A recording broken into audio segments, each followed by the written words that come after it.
La parole est à Philippe Gomez pour le groupe UDI et pour 5 minutes.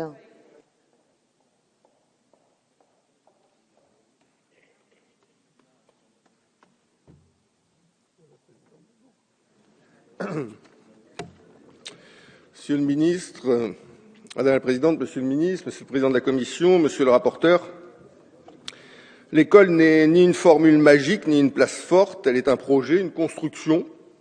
Elle s'élabore chaque jour par chaque enseignant, par tous les acteurs de l'éducation. Et cette grande famille déborde largement des murs de l'institution. Parce que l'école, chacun le sait, c'est l'affaire de chaque famille et de chaque citoyen. L'école est la fabrique du savoir et des valeurs, elle se loge au creux de l'espérance républicaine. Elle a toujours été le creuset de l'égalité des chances et l'espace de l'expression des mérites et de toutes les excellences. Elle constitue la colonne vertébrale de notre pays et de notre identité nationale. C'est aussi un projet passionnant, potentiellement celui de toutes les innovations, mais c'est aussi un projet infiniment précaire. Elle est toujours à reprendre, à repenser, à recommencer, à reconstruire. Et c'est cette fragilité intime reliée à la vie qui va et aux métamorphoses du monde qui s'opèrent, qui suscite tant de réformes, le plus souvent d'ailleurs portées par les meilleures intentions. L'école n'a pas à suivre les modes, la pensée commune, les poncifs du moment ou les revendications catégorielles de circonstances. Elle doit à tout prix s'en extraire, car son pas de temps n'est pas celui de l'époque, du zapping permanent. Son pas de temps, c'est celui d'une génération.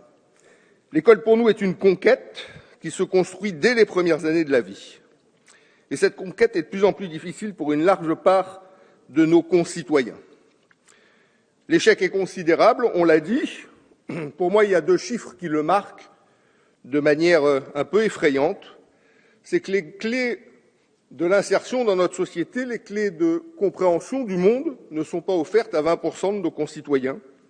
Ce sont les chiffres du programme international de recherche en lecture scolaire qui témoignent qu'à la fin du CM1, au terme de la 4e année de scolarité obligatoire, nous sommes en deçà de la moyenne européenne. Mais ces jeunes élèves sont bientôt de jeunes adultes, et ces jeunes adultes, hélas, ont porté le même handicap tout au long de leur vie.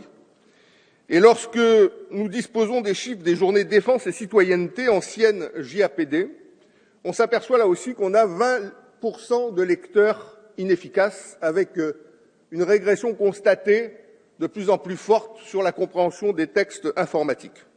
Et puis enfin, pour en terminer, sur ces citoyens de notre pays qui ne disposent pas des clés d'accès au monde, les tests PISA, bien sûr, avec le plus grave des enseignements de ces tests, c'est que notre système éducatif grippe l'ascenseur social dès l'enfance, dès l'école, là où l'on doit rétablir l'égalité des chances, qui est la promesse républicaine originelle, on conforte les inégalités sociales. Alors face à un tel désastre, Monsieur le ministre, Mesdames et Messieurs, nous aurions dû, à mon sens, aborder les choses avec humilité. Humilité d'abord parce qu'au cours des 30 dernières années, il y a eu un certain nombre de personnalités, de droite comme de gauche, qui ont exercé des responsabilités dans ce domaine, et que le résultat de l'école d'aujourd'hui, c'est le résultat de celles et ceux qui ont eu la majorité à différents moments au sein de la Ve République.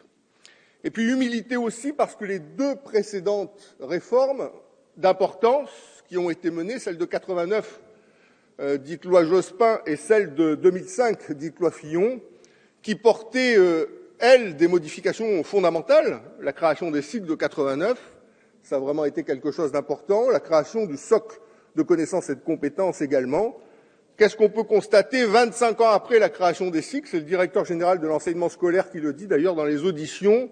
Nous ne parvenons pas, c'est le terme qui est utilisé, à faire en sorte qu'ils soient appliqués. Nous avons besoin de conseils, dit-il, d'accompagnement et de formation pour les enseignants. Et 7 années après l'application du socle, c'est le rapporteur qui le disait tout à l'heure, le socle n'est toujours pas entré concrètement en application. Donc oui, humilité face à ce qui s'est passé ces 30 dernières années sur 2 aspects fondamentaux dont on constate 25 ans après qu'ils ne sont toujours pas mis en œuvre. Alors, Monsieur le ministre, j'en suis à 4 minutes 44, j'en ai 5, donc je n'ai pas le temps de développer ce que je souhaitais développer sur le projet, mais les journées qui viennent nous permettront de le faire. Je dirais simplement en conclusion, rapidement, oui à la priorité aux primaires, bien sûr. Encore faut-il définir les modalités de mise en œuvre de cette priorité. Nous le verrons au fur et à mesure des articles que nous examinerons. Oui à la scolarisation des 3 ans, notamment dans les territoires en difficulté.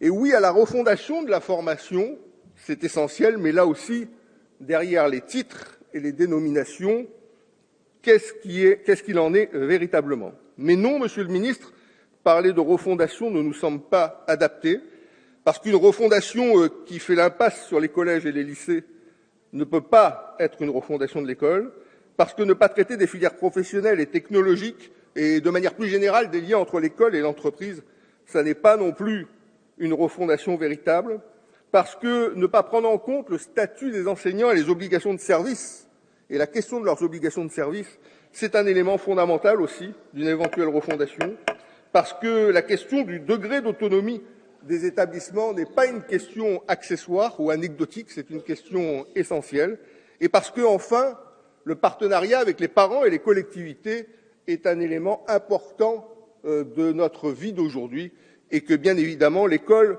doit s'insérer dans ces partenariats nouveaux à créer, à conforter et à réajuster. Donc, Monsieur le Ministre, à moins que véritablement cette refondation ne permette, tout au long des débats, de devenir véritablement la promesse qu'elle contient, le groupe UDI a peu de chance, en l'état actuel des choses, de voter ce texte.